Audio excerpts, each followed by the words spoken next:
Morjesta vaan kaikille, se on sunnuntai ja Lentostorin vuoro. Ja tällä kertaa mulla on itse asiassa aika mielenkiintoinen juttu, mikä tapahtui tosi elämässä tuossa 1. päivä helmikuuta 2017. Tää on mielenkiintoinen story. Tervetuloa mukaan. Mutta ennen kuin aloitetaan, niin muista tilata mun kanava, joten pysyt mukana uusissa lentostoreissa joka viikko sunnuntaisin kello 17.30. Seuraa myös viikon varrella mun muita vlogeja.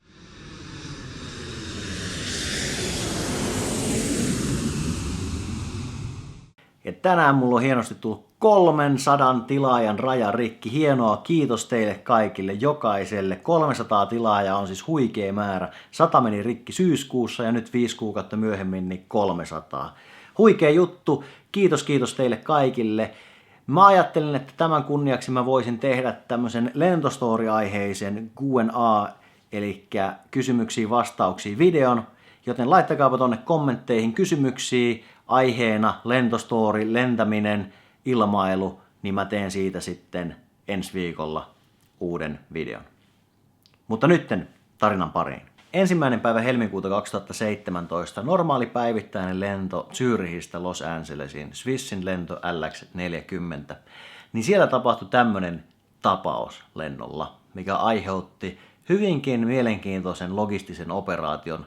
Eli normaalisti Swissin operoima lento Zürichistä Los Angelesiin lentoaika 11,5 tuntia.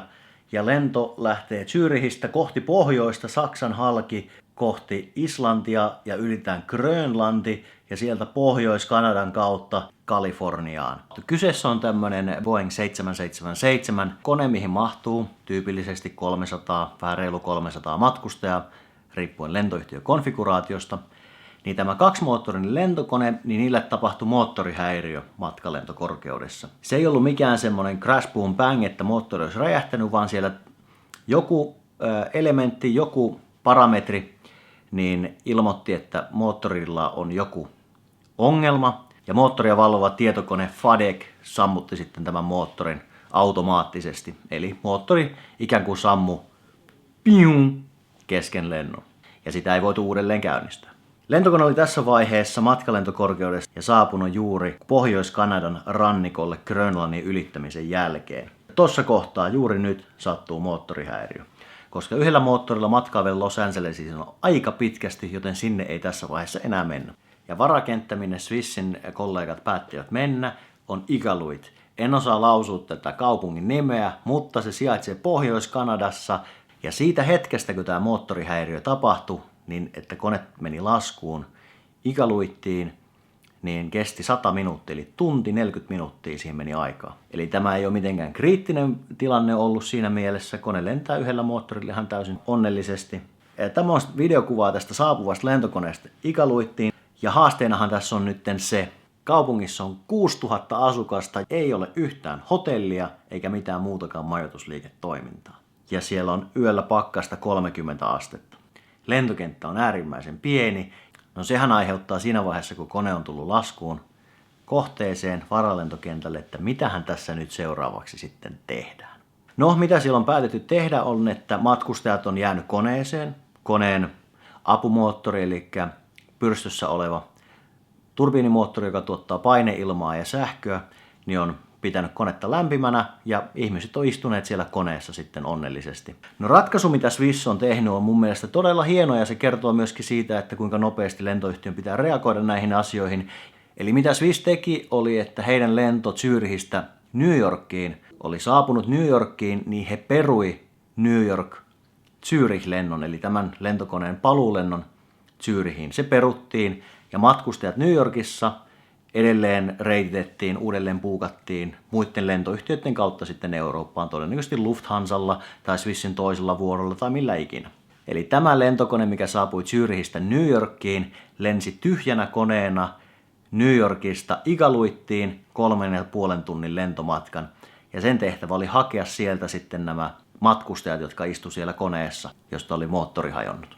Ja haasteena tässä nyt oli se, että Iqaluitin kenttä on niin pieni, niin siellä ei ole tämmöistä infrastruktuuria eikä heillä ole valmiuksia hoitaa tämmöisiä satoja matkustajia. Joten Iqaluitin kentällä maapalveluilla on vain yhdet portaat olemassa. Yhdet ainoat portaat, millä pystytään matkustajia ottamaan koneesta ulos. No joka tapauksessa nyt tämä uusi kone tuli New Yorkista Matkustajat nousi koneeseen ja tämä lentokone lensi sitten takaisin New Yorkiin 3,5 tuntia.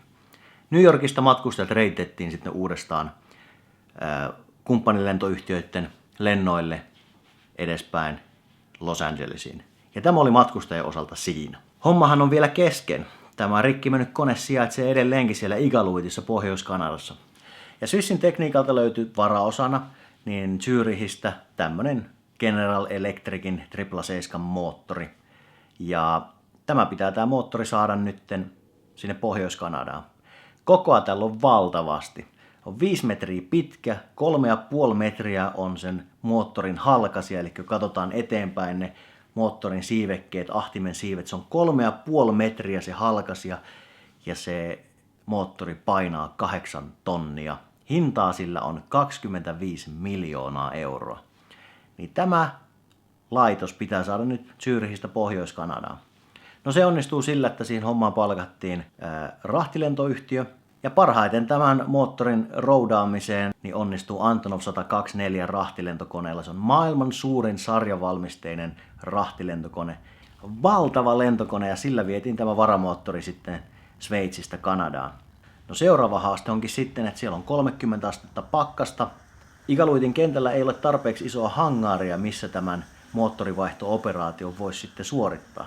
Ja miten tämä ongelma ratkaistiin, oli se, että vaihdettavan moottorin ympärille rakennettiin tuommoinen teltta ja sinne puhallettiin sitten lämmintä ilmaa ja tämän teltan suojissa sitten mekaanikot pysty hoitamaan tämän moottorin vaihdon. Ja voitte kuvitella, että tämän kokoisen laitoksen vaihtaminen koneen siipeen niin ei ole ihan 2 tunnin homma. No mitä sille vanhalle moottorille sitten tehtiin?